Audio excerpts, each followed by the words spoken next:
A paz do Senhor, meus amados e queridos irmãos. É com alegria que eu quero saudar a todos com a paz do Senhor.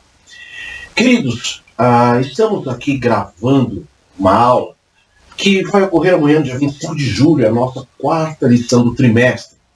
E nessa lição é bem interessante o assunto, que é Elias e os profetas de Acera e Baal. E nós vamos aqui discorrer sobre algumas coisas que podem pontuar, ajudar os irmãos para a lição de amanhã, dia 25. Quero começar aqui a trazer aos irmãos uma informação sobre o texto áureo. O texto áureo diz assim, olha, então caiu o fogo do Senhor e consumiu o holocausto, e a lenha, e as pedras, e o pó, e ainda lambeu a água que estava no rego.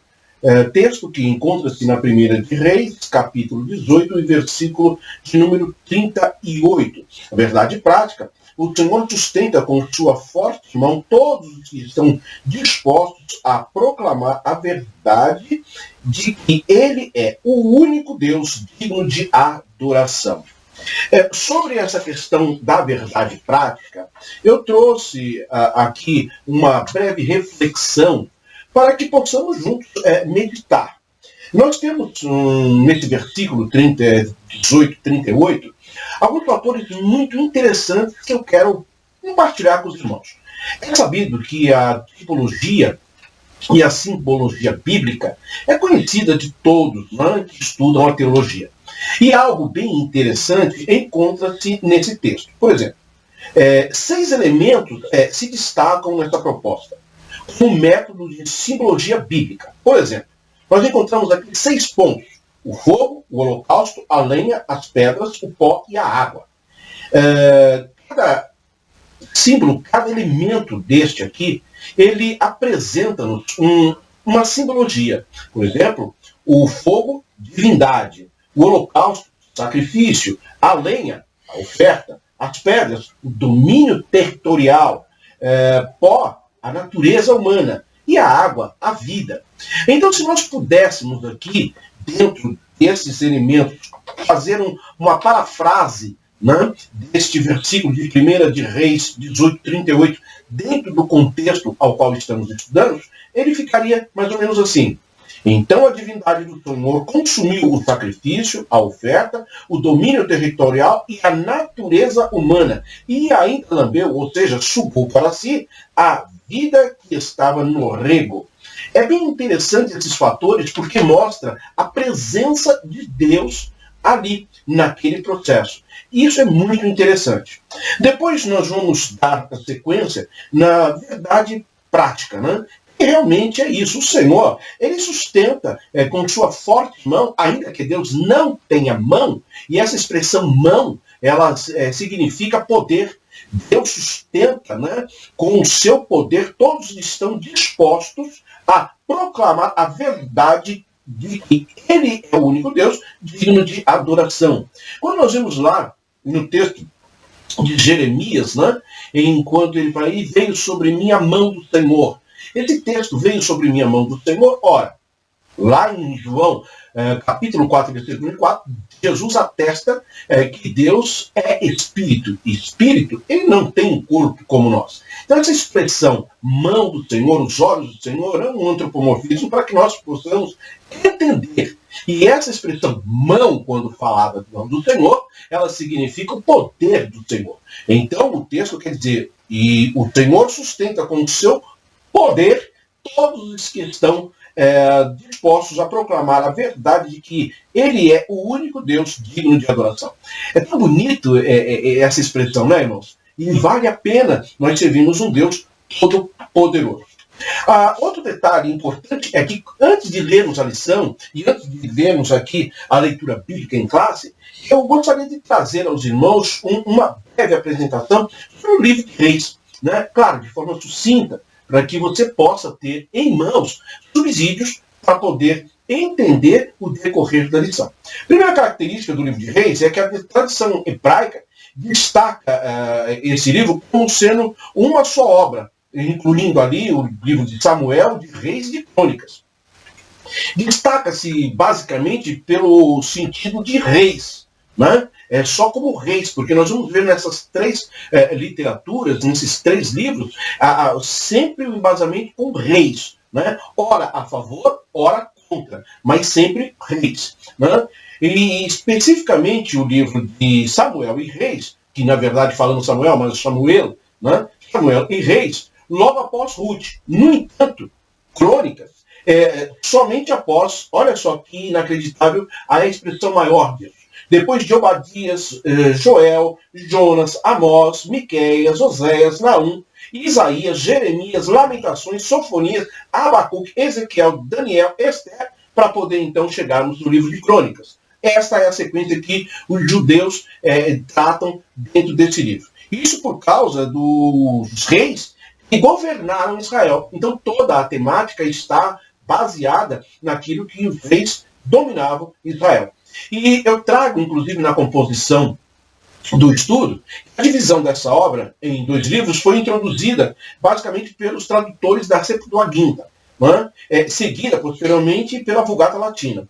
E é interessante notar que designavam Samuel e Reis de maneira que ressaltava o relacionamento destas duas obras, ou seja, Samuel e Reis, tanto a Septuaginta quanto a Vulgata Latina, entendiam trabalhar somente um livro. E aí eles separavam depois o texto de Crônicas. Então a Septuaginta era o primeiro, segundo, terceiro e quarto livro dos reis. Já a Vulgata Latina, ela trabalhava primeiro, segundo, terceiro e quarto reis. Ou seja, um trazia a informação de livro dos e o outro apenas reis, né? Ou seja, livro dos reinos. Procura focar a Septuaginta sempre no desenvolvimento dos reinos. Ao passo de que a Vulgata já inverte. Ela procura focar mais os reis, a presença dos reis no contexto de Israel. Porque eles tinham a ideia de relatar em ter a monarquia desde a ascensão do ministério de Samuel até a queda com a invasão dos babilônios, ok? Depois nós temos algo bem interessante com o personagem, né? O personagem é Elias, né? Elias, que em hebraico é Eliahu, né? E nós temos aqui um interessante sobre este nome, né? Vamos aqui meditar um pouco. Eu trouxe aqui o escopo de aula e eu quero meditar com os irmãos aqui. Existe uma disciplina teológica chamada onomatologia, e a onomatologia ela estuda biblicamente os nomes, incluindo também as suas genealogias, tá? Dos personagens bíblicos que estão intimamente ligados à cultura e ao projeto de Deus para o Antigo Testamento. Alguns nomes também fazem diferença nem o Novo Testamento, como por exemplo o nome do Senhor Jesus, né? Que é uma imposição divina estabelecida por Deus. Mas no Antigo Testamento ele está mais ligado por causa da cultura judaica. Né? E Elias, né? Segundo o dicionário etimológico do meu amigo Elias Soares, ele é uma composição de El e Yahu. Esse nome El é um dos nomes genéricos, né? Assim como Eli, do nome de Deus. Então, Yahu é Deus, né? Com o sufixo, tá? O Yod, Y, né? Do meu, que significa meu. E também o Yahu, que é uma forma contratada, né? Do nome Yehová. Ainda que não se trabalhe bem essa questão do nome Yehová, mas aqui não é a questão apresentar a onomatologia total do nome do Senhor, do Deus, mas trazer somente a forma divina. Então, o texto Yehová é a forma dilatada do tetragrama YHWH. Em resumo, o nome Elias, ele faz aqui uma aplicação que pode ser Iavé é Deus, ou Iavé é meu Deus, ou o Senhor é Deus, ou o Senhor é meu Deus. É interessante aqui, e eu trago 4 referências, sendo que a quarta é a que mais se adequa, a meu ver, dentro da lição. Por quê? Porque o Senhor é meu Deus, a confiabilidade de Elias no Deus que ele serve. E eu trouxe aqui não só o texto de 1 de Reis 17:1, mas o texto de Romanos, por exemplo, 2:16, em que Paulo diz assim, ó, não envergonho do meu evangelho. Depois, 2 de Tessalonicenses 2:8, o evangelho já é de Jesus. E lá na 1 de Pedro 4:17, esse mesmo evangelho é de Deus. Ora, o evangelho é de Jesus, é de Deus, ou ou é de Paulo quando ele fala isso? Na verdade, nós não vamos discutir isso aqui. A ideia aqui é dizer que quando Paulo ele diz meu, ele está assumindo, vivenciando a representatividade que ele está tendo do reino na terra. O mesmo acontecendo com Elias. Então, quando ele diz isso, o Senhor é o meu Deus, o seu nome expressa essa verdade, ele está trazendo para a nação de Israel a certeza de que nenhum outro Deus, nenhuma outra divindade pagã pode substituir o Deus de Israel. Então, o nome de Elias ele é muito importante por causa disso. Ainda segundo a ideia, surge também a questão dos profetas e Acera. Então, aqui eu vou trazer uma ideia rápida para os irmãos sobre aquele contexto histórico. Existia um panteão cananeu, porque essas divindades eram uma divindade cananeia, que cultuava Asherah, que é o nome cananeu para Acera. Apresentada como uma mulher jovem, embora fosse uma avó, olha só que paganismo, né? E essa mulher era a mulher de Deus idoso, de El, que era um Deus idoso, né? Amistoso, benigno e profundamente sábio. Né? No contexto cananeu, era um Deus da tempestade.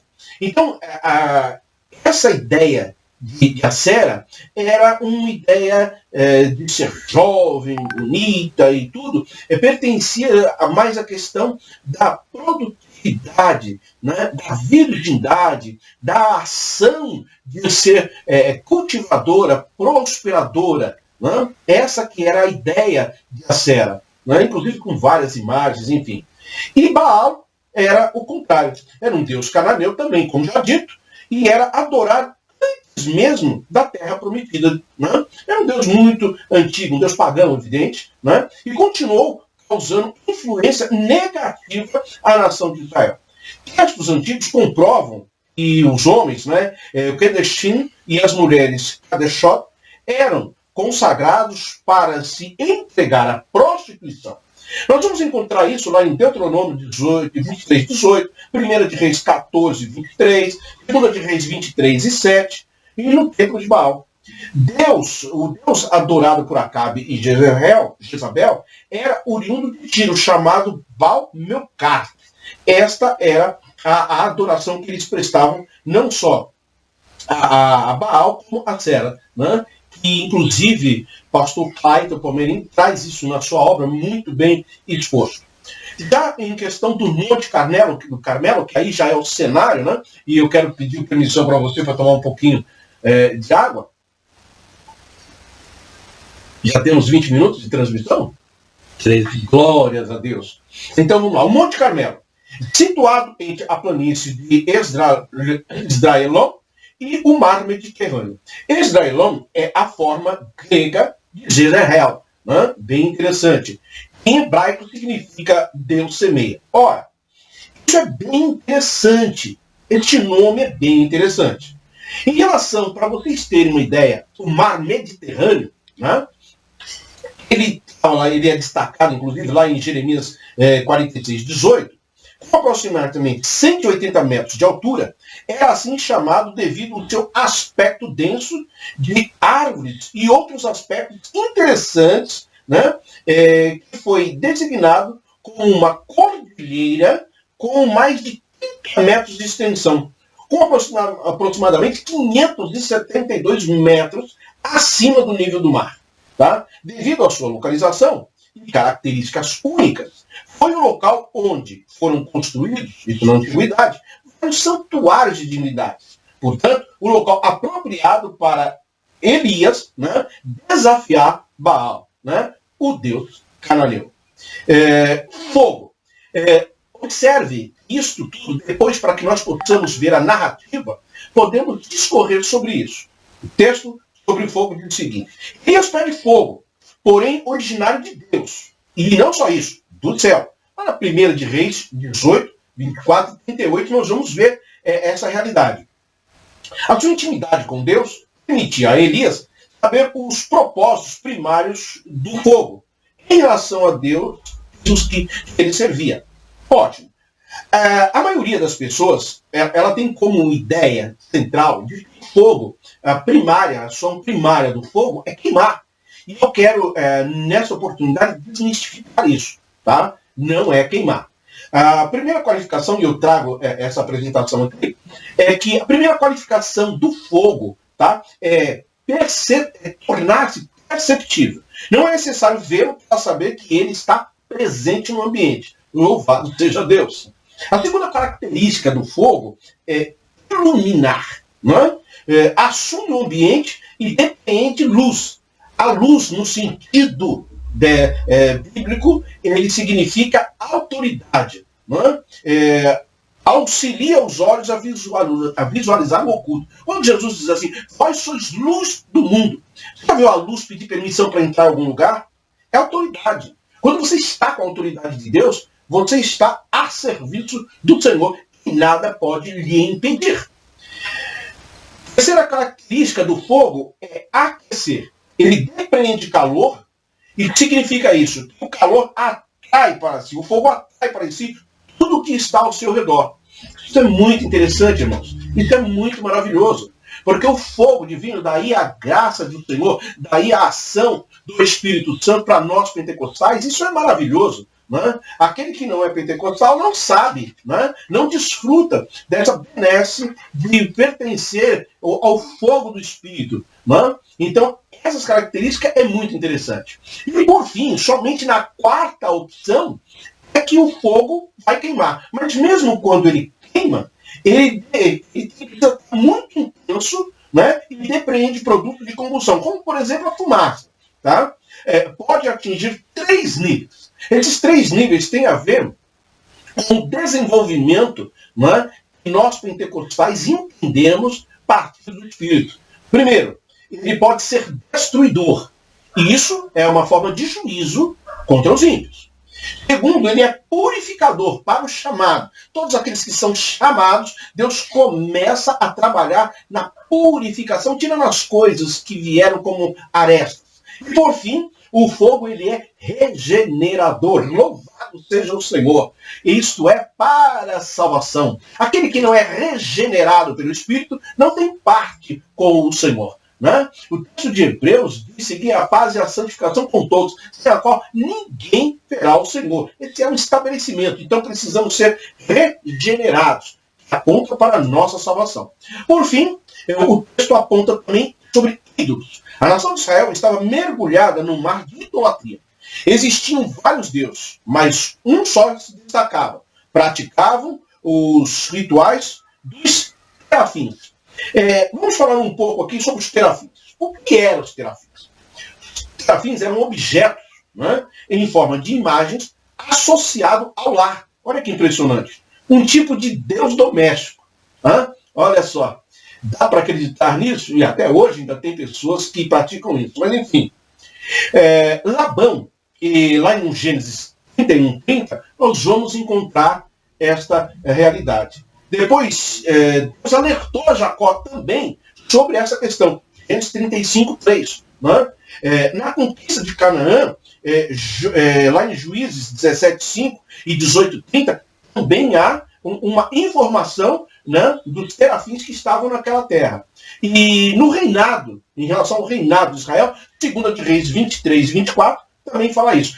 Inacreditavelmente, até Davi, né, tinha na sua casa, por meio de Mical, uma de suas mulheres, terafins. Né? Lá na 1 de Samuel 19:3, nós vamos encontrar esta verdade.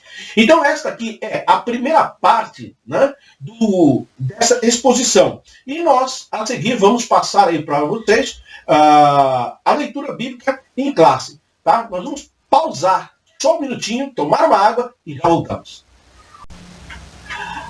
Olha nós aí novamente. Tomamos uma aguinha e agora vamos para o segundo tempo da nossa lição. Leitura bíblica em classe.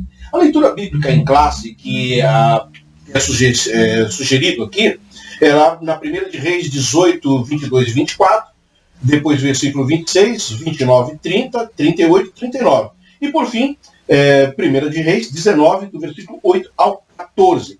Então, existem alguns versículos, eu não vou ler, porque você pode seguir aí.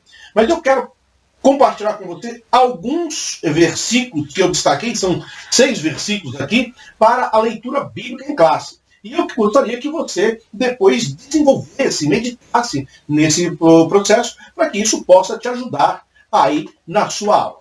A primeira característica encontra lá no versículo 23 de 1 de Reis 18, 23. Né? Quando o texto ele diz assim: deem-se-nos, pois, 2 bezerros, e eles escolham para si um dos bezerros, e o dividam em pedaços, e o ponham sobre a lenha, porém não lhe metam fogo. E eu prepararei o outro bezerro, e o porei sobre a lenha, e não lhe meterei fogo. Ótimo. Esse versículo, ele estabelece aqui para nós, né, algumas verdades. Nós temos aqui 3 elementos importantes. Tá? Primeiro, o bezerro. Segundo, a lenha. E terceiro, o fogo. Nós acabamos de falar um pouco sobre o fogo. E aí você sabe como adaptar dentro do teu desenvolvimento da tua lição. Mas o interessante aqui é que o ingrediente para o desafio é o bezerro. Né? Elias ele chama para o desafio o bezerro. E nós já falamos, significa o quê? Sacrifício. A lenha, ela é ofertada, ela aparece como uma oferta. A lenha, sempre no contexto bíblico, é oferta. Né? E o fogo não deveria ser humano, mas divino. Isto é muito importante, porque o fogo, com as características, as pessoas que estivessem ali, eles precisariam sentir, eles precisariam ter ali a perceptividade de que Deus, louvado seja o Senhor, estava ali. Eles precisariam entender que quando o fogo viesse, ele iluminaria aquele lugar e, por fim, aqueceria. Né? E até o riacho que estava ali, como nós lemos lá na introdução, Deus atraiu tudo para si. Né? Então, esse versículo 23, ele é importante por causa disso. Lembrando aqui, o bezerro, a lenha e o fogo. E interessante que a lenha como sacrifício, ela deve sempre vir primeiro. O sacrifício vem sempre primeiro em relação ao holocausto. Tá? Glórias a Deus por isso. Já o versículo de número 24, ele vai dizer: então, invocai o nome do vosso Deus, e eu invocarei o nome do Senhor. E há de ser que o Deus que responder por fogo, esse será Deus. E todo o povo respondeu e disse: é boa esta palavra. A expressão por aqui é bem interessante. Né? O ponto de ligação por é muito interessante. O por vai aparecer na versão revista e corrigida, já que na versão NA, que é a nova Almeida atualizada, ela vai aparecer com. Então, seja a versão por ou com, ela estabelece ambas verdades. A confiança humana e a resposta divina. Então, o fogo ali, ele é a certeza, a convicção, né? Da confiança que temos no Senhor, e ao passo de que também estabelece o quê? A resposta de Deus. Por isso, nós que seguimos a Deus, ao Senhor, louvado seja Deus, nós precisamos ter confiança no fogo do Senhor. Há quem não viva essa expressão, essa maravilha do fogo de Deus na vida, mas nós pentecostais, nós assembleanos, aleluia, nós somos cheios do fogo do Senhor, do poder de Deus, e só sabe isso quem é pentecostal, aleluia, glórias a Deus.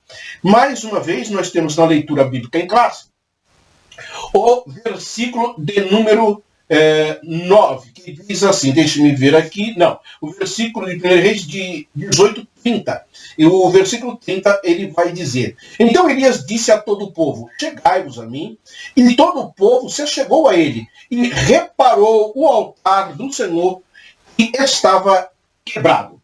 Esse versículo é interessante, irmãos, porque ele nos mostra algumas verdades. Primeiro, a expressão reparou, Deus não precisa de 2 altares. Ainda, né, que toda a narrativa do Gênesis e tal, nós vamos ver Abraão e outros levantando altares para Deus, o que eu quero dizer é que o altar levantado para Deus é único. Você não precisa ficar você não precisa todos os dias ficar levantando um altar para o Senhor. Você pode levantar um altar para o Senhor, e esse altar que é a tua vida como forma de expressão, tá? Você leva ao Senhor todo dia o teu sacrifício vivo, como diz o texto lá em Romanos. Agora, o altar, ele pode até quebrar, mas não precisa ser feito outro, porque o Senhor restaura, o Senhor levanta pessoas para restaurar. Glórias a Deus. Esse versículo, ele falou muito comigo, porque nós somos humanos. Elias era humano, ele teve momentos que caiu, mas quando Elias estava, ele restaurou o seu altar. Glória a Deus. E deu sequência na sua caminhada. O outro versículo que quero aqui é na 1 Reis 19:8, já na segunda leitura proposta pelo autor aqui, em que ele diz o seguinte: lembrou-se, pois, e comeu e bebeu, e com força daquela comida caminhou 40 dias e 40 noites até Horebe, o monte de Deus. Essa expressão 40 dias ela é muito significativa quando nós vamos estudar a numerologia dentro do contexto judaico, também conhecida como Cabala, né? Podemos estudar isso e alguns benefícios trazemos dali. Não que tenhamos que viver tudo da Cabala, não, mas trazer como forma cultural é interessante. Mas eu vou me pegar aqui, não propriamente a numerologia dos 40 dias, mas ao texto do Horebe.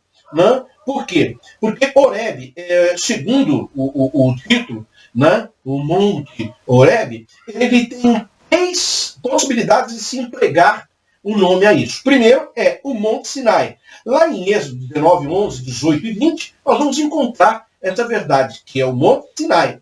Depois, a segunda expressão, Horebe, que é o mesmo local, nós vamos ver em Êxodo 33, 6 e 1 de Reis 19, 8 e 9.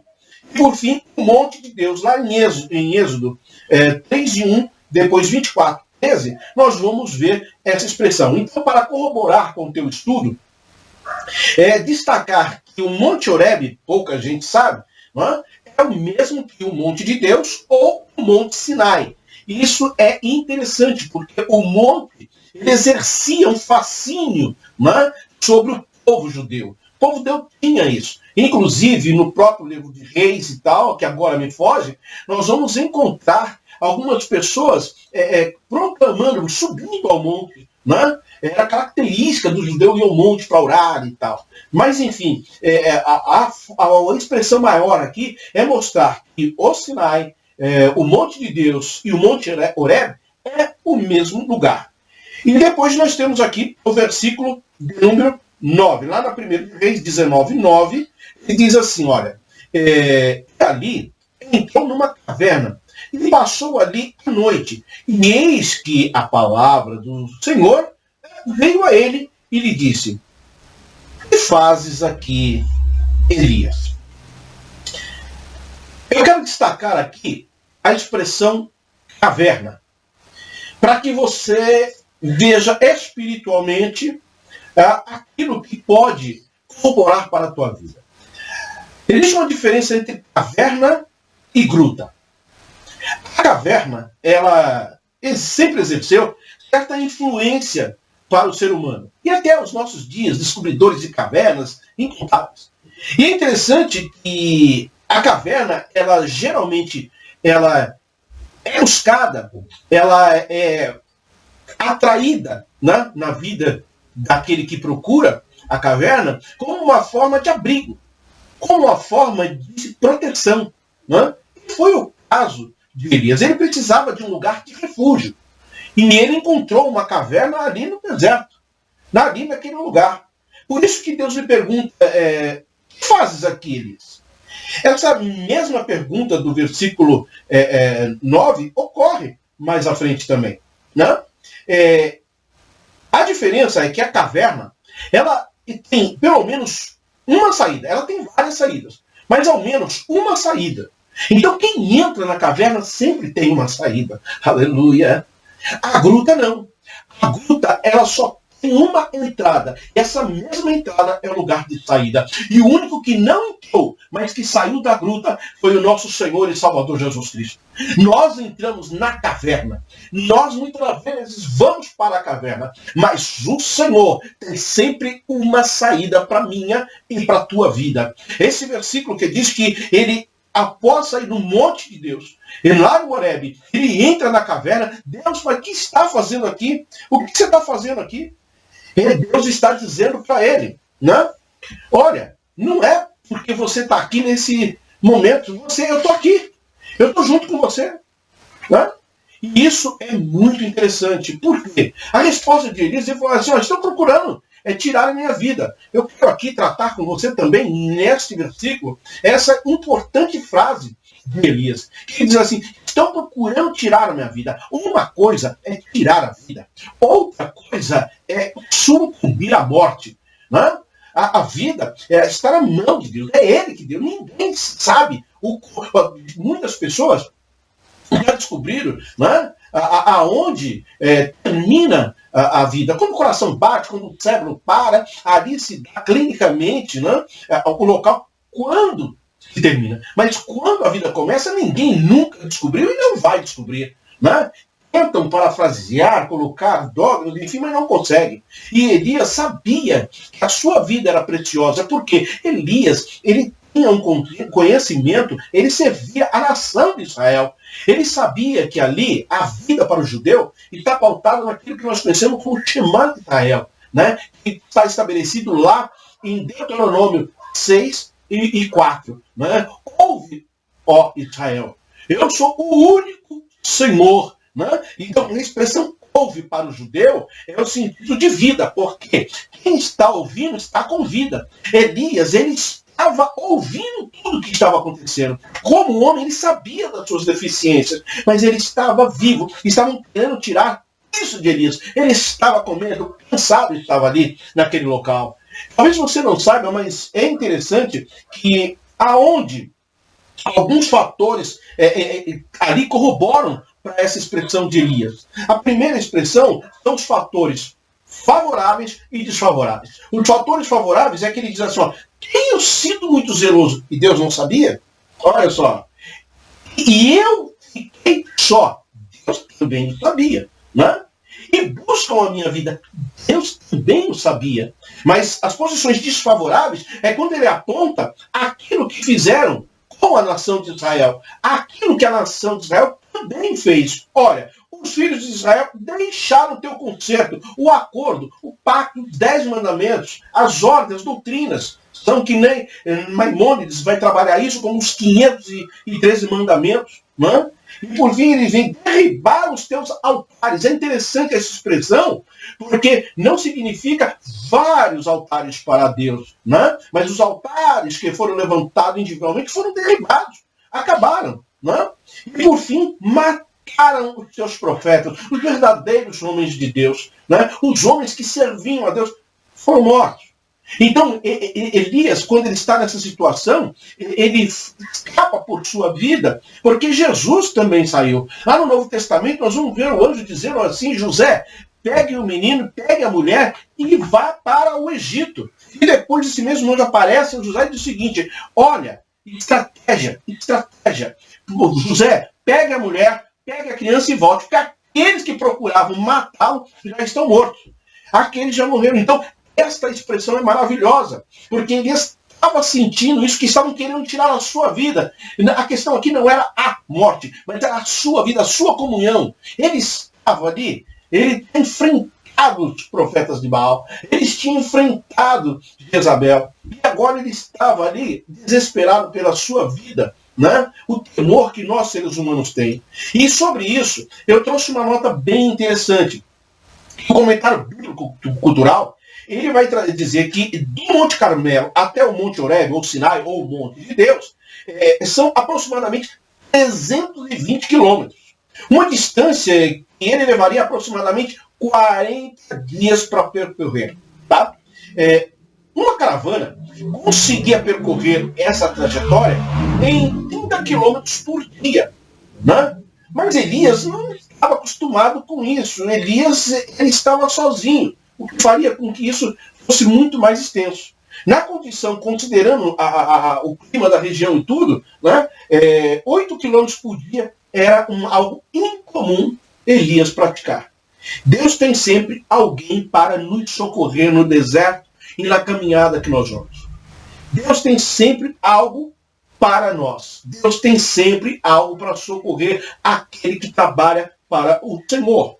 O que Elias não sabia era que Deus nunca fica sem recursos.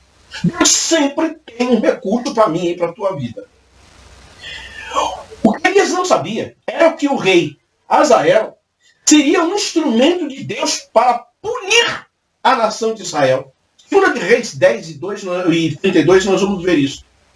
Depois, Jeú se tornaria rei desta nação e traria o castigo de Deus para a casa de Acabe.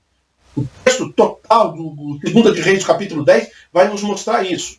E por fim, Eliseu continuaria a obra profética de Elias. Elias teria um sucessor. Elias teria alguém que daria sequência. Assim como eu e você. Nós muitas das vezes não sabemos, mas Deus não tem um plano B. Deus tem um plano. E no plano de Deus, tudo acontece. Portanto, irmãos, esta é o escopo da lição que o pastor Temi desenvolveu e compartilha com você para que você possa usar como esboço e aplicação dentro do desenvolvimento da tua aula amanhã, dia 25 de julho de 2021. Quero louvar a Deus pela tua vida, agradecer a todos que têm nos ouvido, e esta aula vai ficar também disponível no canal Pentecostais Arminianos, tá bom? Se você gostou, compartilhe, porque o reino de Deus agradece e todos serão edificados. Deus abençoe, fique com Deus e até a próxima. Bye, bye. A paz do Senhor, meus amados e queridos irmãos. É com alegria que eu quero saudar a todos com a paz do Senhor. Queridos, estamos aqui gravando uma aula que vai ocorrer amanhã, dia 25 de julho, a nossa quarta lição do trimestre. E nessa lição é bem interessante o assunto, que é Elias e os profetas de Acera e Baal. E nós vamos aqui discorrer sobre algumas coisas que podem pontuar, ajudar os irmãos para a lição de amanhã, dia 25. Quero começar aqui a trazer aos irmãos uma informação sobre o texto áureo. O texto áureo diz assim, olha, então caiu fogo do Senhor e consumiu o holocausto, e a lenha, e as pedras, e o pó, e ainda lambeu a água que estava no rego. Texto que encontra-se na 1 de Reis, capítulo 18, e versículo de número 38. A verdade prática, o Senhor sustenta com sua forte mão todos os que estão dispostos a proclamar a verdade de que Ele é o único Deus digno de adoração. Sobre essa questão da verdade prática, eu trouxe aqui uma breve reflexão para que possamos juntos meditar. Nós temos, nesse versículo 18, 38, alguns fatores muito interessantes que eu quero compartilhar com os irmãos. É sabido que a tipologia e a simbologia bíblica é conhecida de todos, né, que estudam a teologia.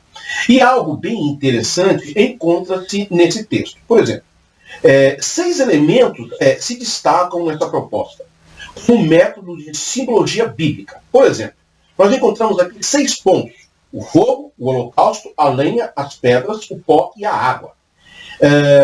Cada símbolo, cada elemento deste aqui, ele apresenta-nos uma simbologia. Por exemplo, o fogo, divindade; o holocausto, sacrifício; a lenha, a oferta; as pedras, o domínio territorial; pó, a natureza humana; e a água, a vida.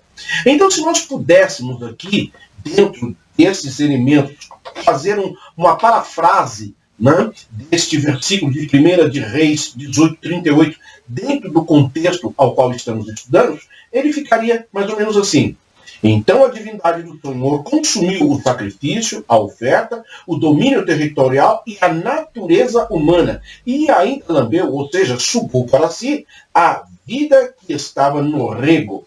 É bem interessante esses fatores porque mostra a presença de Deus ali, naquele processo. Isso é muito interessante. Depois nós vamos dar a sequência na verdade prática, né? E realmente é isso. O Senhor, ele sustenta com sua forte mão, ainda que Deus não tenha mão, e essa expressão mão, ela significa poder. Deus sustenta, né, com o seu poder, todos estão dispostos a proclamar a verdade de que ele é o único Deus digno de adoração. Quando nós vemos lá no texto de Jeremias, né, enquanto ele fala, e veio sobre mim a mão do Senhor. Esse texto veio sobre mim a mão do Senhor. Ora, lá em João, capítulo 4, versículo 4, Jesus atesta que Deus é Espírito. E Espírito, ele não tem um corpo como nós. Então essa expressão, mão do Senhor, os olhos do Senhor, é um antropomorfismo para que nós possamos entender. E essa expressão mão, quando falada do Senhor, ela significa o poder do Senhor. Então o texto quer dizer, e o Senhor sustenta com o seu poder todos os que estão dispostos a proclamar a verdade de que ele é o único Deus digno de adoração. É tão bonito essa expressão, né, irmãos? E vale a pena nós servirmos um Deus todo-poderoso. Outro detalhe importante é que antes de lermos a lição, e antes de lermos aqui a leitura bíblica em classe, eu gostaria de trazer aos irmãos uma breve apresentação sobre o livro de Reis, né? Claro, de forma sucinta, para que você possa ter em mãos subsídios para poder entender o decorrer da lição. A primeira característica do livro de Reis é que a tradição hebraica destaca esse livro como sendo uma só obra, incluindo ali o livro de Samuel, de Reis e de Crônicas. Destaca-se basicamente pelo sentido de reis, né? Só como reis, porque nós vamos ver nessas três literaturas, nesses três livros, sempre o embasamento com reis, né? Ora a favor, ora contra, mas sempre reis, né?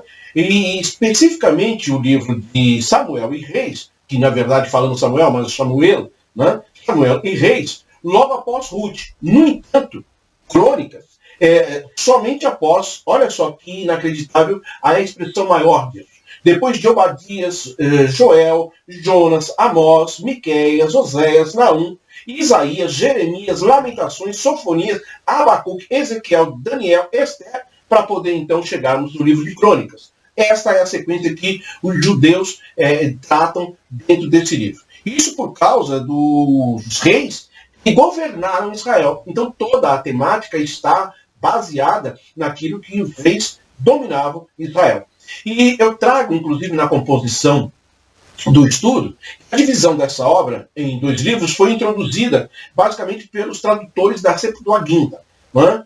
Seguida posteriormente pela Vulgata Latina. E é interessante notar que designavam Samuel e Reis de maneira que ressaltava o relacionamento destas duas obras, ou seja, Samuel e Reis, tanto a Septuaginta quanto a Vulgata Latina entendiam trabalhar somente um livro. E aí eles separavam depois o texto de Crônicas. Então a Septuaginta era o primeiro, segundo, terceiro e quarto livro dos reis. Já a Vulgata Latina, perdão, ela trabalhava primeiro, segundo, terceiro e quarto reis. Ou seja, um trazia a informação de livro dos e o outro apenas reis, né? Ou seja, o livro dos reinos. Procura focar a Septuaginta sempre no desenvolvimento dos reinos. Ao passo de que a Vulgata já inverte. Ela procura focar mais os reis, a presença dos reis no contexto de Israel. Porque eles tinham a ideia de relatar em ter a monarquia desde a ascensão do ministério de Samuel até a queda com a invasão dos babilônios. Ok? Depois nós temos algo bem interessante com o personagem. Né? O personagem é Elias. Né? Elias, que em hebraico é Eliahu. Né? E nós temos aqui um interessante sobre este nome. Né? Vamos aqui meditar um pouco. Eu trouxe aqui o escopo de aula e eu quero meditar com os irmãos aqui. Existe uma disciplina teológica chamada onomatologia, e a onomatologia ela estuda biblicamente os nomes, incluindo também as suas genealogias, tá? Dos personagens bíblicos que estão intimamente ligados à cultura e ao projeto de Deus para o Antigo Testamento. Alguns nomes também fazem diferença nem o Novo Testamento, como por exemplo o nome do Senhor Jesus, né? Que é uma imposição divina estabelecida por Deus. Mas no Antigo Testamento ele está mais ligado por causa da cultura judaica. Né? E Elias, né? Segundo o dicionário etimológico do meu amigo Elias Soares, ele é uma composição de El e Yahu. Esse nome El é um dos nomes genéricos, né? Assim como Eli, do nome de Deus. Então, Yahu é El, Deus, né? Com o sufixo, tá?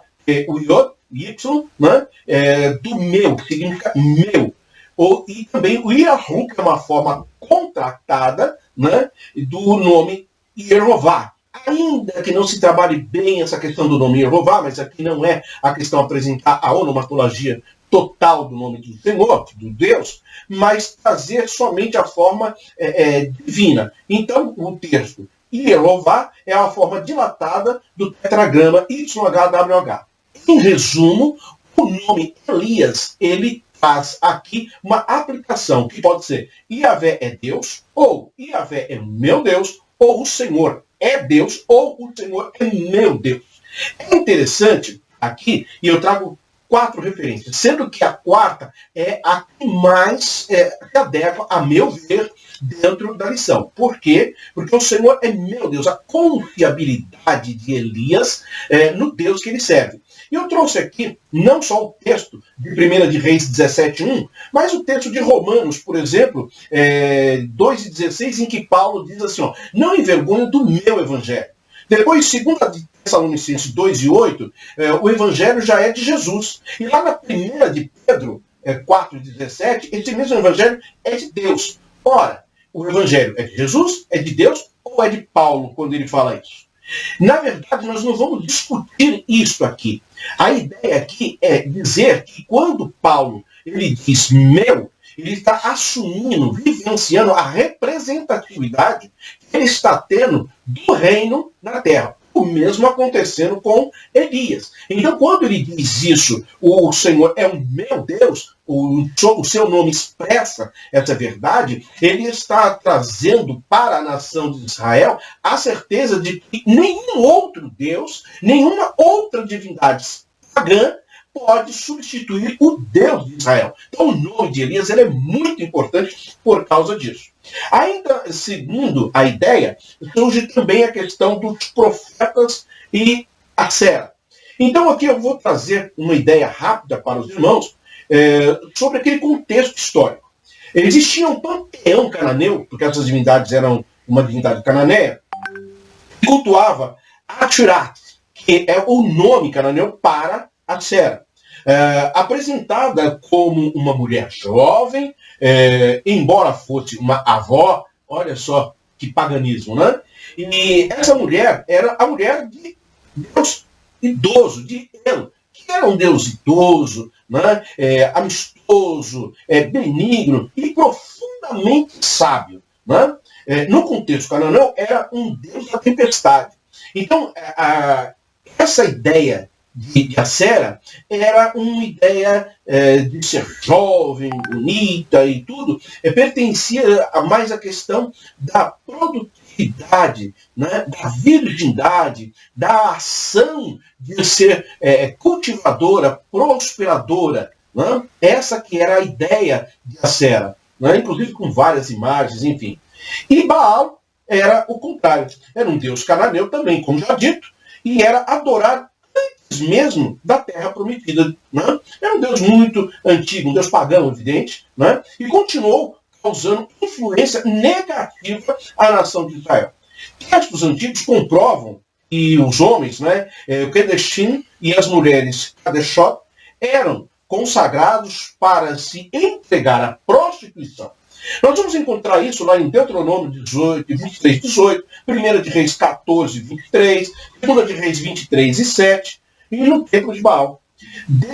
O Deus adorado por Acabe e Jezabel, era oriundo de Tiro, chamado Baal-Melcar. Esta era a adoração que eles prestavam, não só a Baal, como a Sera, né? Que, inclusive, pastor Clayton Palmeirim traz isso na sua obra muito bem exposto. Já em questão do Monte Carmelo, que aí já é o cenário, né? E eu quero pedir permissão para você para tomar um pouquinho de água. Já temos 20 minutos de transmissão? 3. Glórias a Deus. Então vamos lá. O Monte Carmelo, situado entre a planície de Esdraelon e o mar Mediterrâneo. Esdraelon é a forma grega de Jezreel, né? Bem interessante. Em hebraico significa Deus semeia. Ora, isso é bem interessante. Este nome é bem interessante. Em relação, para vocês terem uma ideia, o mar Mediterrâneo, né? Ele é destacado, inclusive, lá em Jeremias 46, 18, com aproximadamente 180 metros de altura, é assim chamado devido ao seu aspecto denso de árvores e outros aspectos interessantes, né, que foi designado como uma cordilheira com mais de 30 metros de extensão, com aproximadamente 572 metros acima do nível do mar. Tá? Devido à sua localização e características únicas, foi o local onde foram construídos, isso na antiguidade, vários santuários de divindades. Portanto, o local apropriado para Elias, né, desafiar Baal, né, o deus cananeu. Fogo. Observe isto tudo depois para que nós possamos ver a narrativa, podemos discorrer sobre isso. O texto sobre o fogo diz o seguinte: Elias pede fogo, porém originário de Deus. E não só isso, do céu. Lá na 1 de Reis 18, 24 e 38, nós vamos ver essa realidade. A sua intimidade com Deus permitia a Elias saber os propósitos primários do fogo em relação a Deus e os que ele servia. Ótimo. A maioria das pessoas, ela tem como ideia central de que o fogo, a ação primária do fogo é queimar. E eu quero, nessa oportunidade, desmistificar isso. Tá? Não é queimar. A primeira qualificação, e eu trago essa apresentação aqui, é que a primeira qualificação do fogo, tá, é tornar-se perceptível. Não é necessário vê-lo para saber que ele está presente no ambiente. Louvado seja Deus. A segunda característica do fogo é iluminar. Não é? Assume o ambiente e depreende luz. A luz, no sentido bíblico, ele significa autoridade. Não é? Auxilia os olhos a visualizar o oculto. Quando Jesus diz assim, vós sois luz do mundo. Você já viu a luz pedir permissão para entrar em algum lugar? É autoridade. Quando você está com a autoridade de Deus, você está a serviço do Senhor e nada pode lhe impedir. A terceira característica do fogo é aquecer. Ele depreende calor. E o que significa isso? O calor atrai para si, o fogo atrai para si tudo que está ao seu redor. Isso é muito interessante, irmãos. Isso é muito maravilhoso. Porque o fogo divino, daí a graça do Senhor, daí a ação do Espírito Santo para nós pentecostais, isso é maravilhoso. Né? Aquele que não é pentecostal não sabe, né? Não desfruta dessa benesse de pertencer ao fogo do Espírito. Né? Então, essas características é muito interessante. E por fim, somente na quarta opção é que o fogo vai queimar. Mas mesmo quando ele queima, ele precisa estar muito intenso, né? E depreende produtos de combustão, como por exemplo a fumaça. Tá? Pode atingir 3 níveis. Esses 3 níveis têm a ver com o desenvolvimento, né, que nós pentecostais entendemos partir do Espírito. Primeiro, ele pode ser destruidor. E isso é uma forma de juízo contra os ímpios. Segundo, ele é purificador para o chamado. Todos aqueles que são chamados, Deus começa a trabalhar na purificação, tirando as coisas que vieram como arestas. E por fim, o fogo ele é regenerador. Louvado seja o Senhor.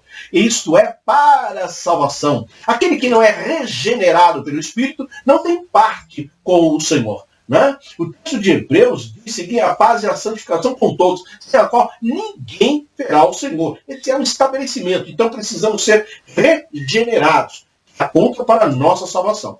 Por fim, o texto aponta também sobre ídolos. A nação de Israel estava mergulhada num mar de idolatria. Existiam vários deuses, mas um só se destacava. Praticavam os rituais dos terafins. Vamos falar um pouco aqui sobre os terafins. O que eram os terafins? Os terafins eram objetos, né, em forma de imagens associados ao lar. Olha que impressionante. Um tipo de deus doméstico. Né? Olha só. Dá para acreditar nisso? E até hoje ainda tem pessoas que praticam isso. Mas enfim. Labão, e lá em Gênesis 31:30, nós vamos encontrar esta realidade. Depois, Deus alertou a Jacó também sobre essa questão. Gênesis 35:3. Né? Na conquista de Canaã, lá em Juízes 17:5 e 18:30, também há uma informação, né, dos terafins que estavam naquela terra. E no reinado, em relação ao reinado de Israel, 2 de Reis 23:24, também fala isso. Inacreditavelmente, até Davi, né, tinha na sua casa, por meio de Mical, uma de suas mulheres, terafins. Né? Lá na 1 de Samuel 19:3, nós vamos encontrar esta verdade. Então, esta aqui é a primeira parte, né, dessa exposição. E nós, a seguir, vamos passar aí para vocês a leitura bíblica em classe. Tá? Nós vamos pausar só um minutinho, tomar uma água e já voltamos. Olha nós aí novamente. Tomamos uma aguinha e agora vamos para o segundo tempo da nossa lição. Leitura bíblica em classe. A leitura bíblica em classe, que é sugerido aqui, é lá na 1 de Reis 18, 22 e 24, depois versículo 26, 29, 30, 38 e 39. E por fim, 1 de Reis 19, do versículo 8 ao 14. Então, existem alguns versículos, eu não vou ler, porque você pode seguir aí, mas eu quero compartilhar com você alguns versículos que eu destaquei, são 6 versículos aqui, para a leitura bíblica em classe. E eu gostaria que você depois desenvolvesse, meditasse nesse processo, para que isso possa te ajudar aí na sua aula. A primeira característica encontra lá no versículo 23, de 1 de Reis 18, 23. Né? Quando o texto, ele diz assim: Deem-se-nos, pois, 2 bezerros, e eles escolham para si um dos bezerros, e o dividam em pedaços, e o ponham sobre a lenha, porém não lhe metam fogo. E eu prepararei o outro bezerro, e o porei sobre a lenha, e não lhe meterei fogo. Ótimo. Este versículo, ele estabelece aqui para nós, né, algumas verdades. Nós temos aqui 3 elementos importantes. Tá? Primeiro, o bezerro. Segundo, a lenha. E terceiro, o fogo. Nós acabamos de falar um pouco sobre o fogo. E aí você sabe como adaptar dentro do teu desenvolvimento da tua lição. Mas o interessante aqui é que o ingrediente para o desafio é o bezerro. Né? Elias, ele chama para o desafio o bezerro. E nós já falamos, significa o quê? Sacrifício.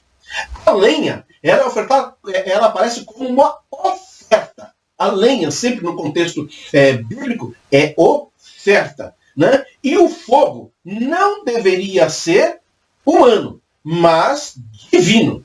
Isto é muito importante, porque o fogo, com as características, as pessoas que estivessem ali, eles precisariam sentir, eles precisariam ter ali a perceptividade de que Deus, louvado seja o Senhor, estava ali. Eles precisariam entender que quando o fogo viesse, ele iluminaria aquele lugar e, por fim, aqueceria. Né? E até o riacho que estava ali, como nós lemos lá na introdução, Deus atraiu tudo para si. Né? Então, esse versículo 23, ele é importante por causa disso. Lembrando aqui, o bezerro, a lenha e o fogo. E interessante que a lenha como sacrifício, ela deve sempre vir primeiro. O sacrifício vem sempre primeiro em relação ao holocausto. Tá? Glórias a Deus por isso. Então, o versículo de número 24, ele vai dizer: então, invocai o nome do vosso Deus, e eu invocarei o nome do Senhor. E há de ser que o Deus que responder por fogo, esse será Deus. E todo o povo respondeu e disse: é boa esta palavra. A expressão por aqui é bem interessante, né? O ponto de ligação por é muito interessante. O por vai aparecer na versão revista e corrigida, já que na versão NA, que é a nova Almeida atualizada, ela vai aparecer com. Então, seja a versão por ou com, ela estabelece ambas verdades. A confiança humana e a resposta divina. Então o fogo ali, ele é a certeza, a convicção, né?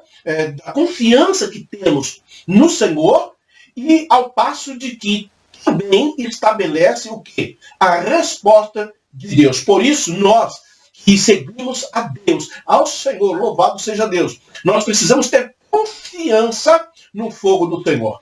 Há quem não viva essa expressão, essa maravilha do fogo de Deus na vida, mas nós pentecostais, nós assembleanos, aleluia, nós somos cheios do fogo do Senhor, do poder de Deus, e só sabe isso quem é pentecostal, aleluia, glórias a Deus. Mais uma vez, nós temos na leitura bíblica em classe o versículo de número 9, que diz assim, deixe-me ver aqui, não, o versículo de 1 Reis de 18, 30, e o versículo 30 ele vai dizer: então Elias disse a todo o povo, chegai-vos a mim, e todo o povo se achegou a ele, e reparou o altar do Senhor que estava quebrado. Esse versículo é interessante, irmãos, porque ele nos mostra algumas verdades. Primeiro, a expressão reparou, Deus não precisa de dois altares. Ainda, né, que toda a narrativa do Gênesis e tal, nós vamos ver Abraão e outros levantando altares para Deus. O que eu quero dizer é que o altar levantado para Deus é único. Você não precisa ficar você não precisa todos os dias ficar levantando um altar para o Senhor. Você pode levantar um altar para o Senhor, e esse altar que é a tua vida como forma de expressão, tá?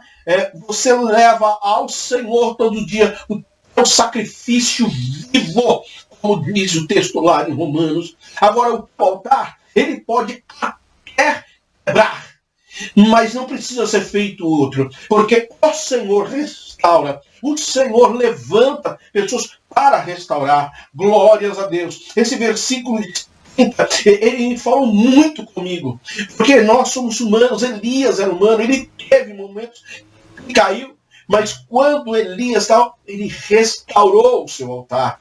Glória a Deus. E deu sequência na sua caminhada. O outro versículo que quero aqui é na 1 Reis 19:8, já na segunda leitura proposta pelo autor aqui, em que ele diz o seguinte: lembrou-se, pois, e comeu e bebeu, e com força daquela comida caminhou 40 dias e 40 noites até Horebe, o monte de Deus. Essa expressão 40 dias ela é muito significativa quando nós vamos estudar a numerologia dentro do contexto judaico, também conhecida como Cabala, né? Podemos estudar isso e alguns benefícios trazemos dali. Não que tenhamos que viver tudo da Cabala, não, mas trazer como forma cultural é interessante. Mas eu vou me pegar aqui, não propriamente a numerologia dos 40 dias, mas ao texto do Horebe. Né? Por quê? Porque Horebe, segundo o título, né, o Monte Horebe, ele tem 3 possibilidades de se empregar o nome a isso. Primeiro é o Monte Sinai. Lá em Êxodo 19, 11, 18 e 20, nós vamos encontrar essa verdade, que é o Monte Sinai. Depois, a segunda expressão, Horebe, que é o mesmo local, nós vamos ver em Êxodo 33, 6 e 1 de Reis 19, 8 e 9. E, por fim, o Monte de Deus, lá em Êxodo 3 e 1, depois 24, 13, nós vamos ver essa expressão. Então, para corroborar com o teu estudo, destacar que o Monte Horebe, pouca gente sabe, não é o mesmo que o Monte de Deus ou o Monte Sinai. Isso é interessante, porque o monte ele exercia um fascínio, né, sobre o povo judeu. O povo judeu tinha isso. Inclusive, no próprio livro de Reis e tal, que agora me foge, nós vamos encontrar algumas pessoas proclamando, subindo ao monte. Né? Era característica do judeu ir ao monte para orar e tal. Mas, enfim, a expressão maior aqui é mostrar que o Sinai, o Monte de Deus e o Monte Horebe é o mesmo lugar. E depois nós temos aqui o versículo de número 9. Lá na 1 Reis 19, 9, ele diz assim, olha, ali entrou numa caverna e passou ali a noite. E eis que a palavra do Senhor veio a ele e lhe disse, o que fazes aqui, Elias? Eu quero destacar aqui a expressão caverna, para que você veja espiritualmente aquilo que pode corroborar para a tua vida. Existe uma diferença entre caverna e gruta. A caverna, ela sempre exerceu certa influência para o ser humano. E até os nossos dias, descobridores de cavernas incontáveis. E é interessante que a caverna, ela geralmente ela é buscada, ela é atraída, né, na vida daquele que procura a caverna como uma forma de abrigo, como uma forma de proteção. Né? E foi o caso de Elias. Ele precisava de um lugar de refúgio. E ele encontrou uma caverna ali no deserto, ali naquele lugar. Por isso que Deus lhe pergunta, o que fazes aqui, Elias? Essa mesma pergunta do versículo 9 ocorre mais à frente também. Né? A diferença é que a caverna, ela tem pelo menos uma saída. Ela tem várias saídas, mas ao menos uma saída. Então quem entra na caverna sempre tem uma saída. Aleluia. A gruta não. A gruta, ela só tem uma entrada. Essa mesma entrada é o lugar de saída. E o único que não entrou, mas que saiu da gruta, foi o nosso Senhor e Salvador Jesus Cristo. Nós entramos na caverna. Nós muitas vezes vamos para a caverna. Mas o Senhor tem sempre uma saída para a minha e para a tua vida. Esse versículo que diz que ele, após sair do monte de Deus, ele lá no Horebe, ele entra na caverna. Deus, mas o que está fazendo aqui? O que você está fazendo aqui? Deus está dizendo para ele, né? Olha, não é porque você está aqui nesse momento, eu estou aqui, eu estou junto com você. Né? E isso é muito interessante. Por quê? A resposta de Elias, ele falou assim, estou procurando tirar a minha vida. Eu quero aqui tratar com você também, neste versículo, essa importante frase de Elias, que diz assim, estão procurando tirar a minha vida. Uma coisa é tirar a vida, outra coisa é sucumbir à morte. Né? A vida está na mão de Deus, é Ele que deu, ninguém sabe. Muitas pessoas já descobriram, né, aonde termina a vida. Quando o coração bate, quando o cérebro para, ali se dá clinicamente, né, o local quando se termina. Mas quando a vida começa, ninguém nunca descobriu e não vai descobrir. Né? Tentam parafrasear, colocar dogmas, enfim, mas não conseguem. E Elias sabia que a sua vida era preciosa, porque Elias, ele tinha um conhecimento, ele servia a nação de Israel.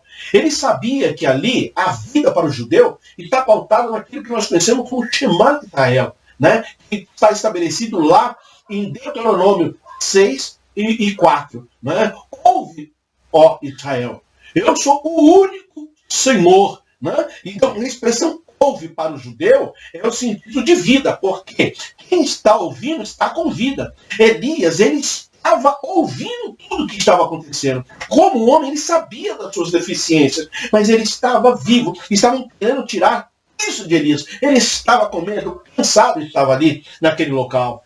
Talvez você não saiba, mas é interessante que aonde alguns fatores ali corroboram para essa expressão de Elias. A primeira expressão são os fatores favoráveis e desfavoráveis. Os fatores favoráveis é que ele diz assim, ó, tenho sido muito zeloso, e Deus não sabia? Olha só. E eu fiquei só. Deus também o sabia, né? E buscam a minha vida. Deus também o sabia.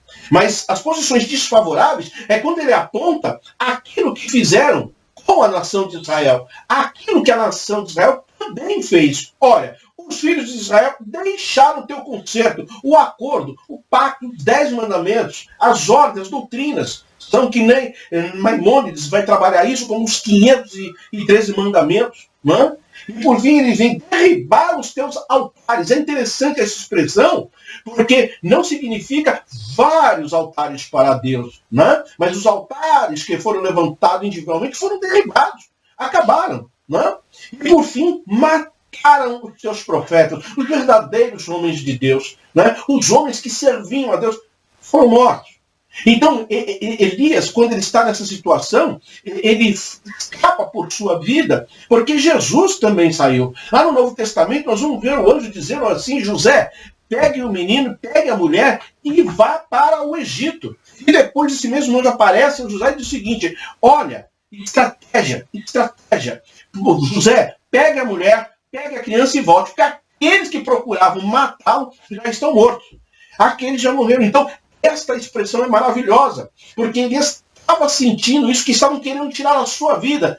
A questão aqui não era a morte, mas era a sua vida, a sua comunhão. Ele estava ali, ele tinha enfrentado os profetas de Baal, eles tinham enfrentado Jezabel, e agora ele estava ali desesperado pela sua vida, né? O temor que nós seres humanos temos. E sobre isso, eu trouxe uma nota bem interessante. Um comentário bíblico cultural, ele vai dizer que do Monte Carmelo até o Monte Horebe, ou Sinai, ou o Monte de Deus, são aproximadamente 320 quilômetros. Uma distância que ele levaria aproximadamente 40 dias para percorrer. Tá? Uma caravana conseguia percorrer essa trajetória em 30 quilômetros por dia. Né? Mas Elias não estava acostumado com isso. Elias ele estava sozinho, o que faria com que isso fosse muito mais extenso. Na condição, considerando o clima da região e tudo, né, 8 quilômetros por dia era algo incomum Elias praticar. Deus tem sempre alguém para nos socorrer no deserto e na caminhada que nós vamos. Deus tem sempre algo para nós. Deus tem sempre algo para socorrer aquele que trabalha para o Senhor. O que Elias não sabia era que Deus nunca fica sem recursos. Deus sempre tem um recurso para mim e para a tua vida. O que Elias não sabia era que o rei Azael seria um instrumento de Deus para punir a nação de Israel. Segunda de Reis 10 e 32 nós vamos ver isso. Depois, Jeú se tornaria rei desta nação e traria o castigo de Deus para a casa de Acabe. O texto total do 2 de Reis, capítulo 10, vai nos mostrar isso. E por fim, Eliseu continuaria a obra profética de Elias. Elias teria um sucessor. Elias teria alguém que daria sequência. Assim como eu e você. Nós muitas das vezes não sabemos, mas Deus não tem um plano B. Deus tem um plano. E no plano de Deus, tudo acontece. Portanto, irmãos, esta é o escopo da lição que o pastor Temi desenvolveu e compartilha com você para que você possa usar como esboço e aplicação dentro do desenvolvimento da tua aula amanhã, dia 25 de julho de 2021. Quero louvar a Deus pela tua vida, agradecer a todos que têm nos ouvido, e esta aula vai ficar também disponível no canal Pentecostais Arminianos, tá bom? Se você gostou, compartilhe, porque o reino de Deus agradece e todos serão edificados. Deus abençoe, fique com Deus e até a próxima. Bye, bye.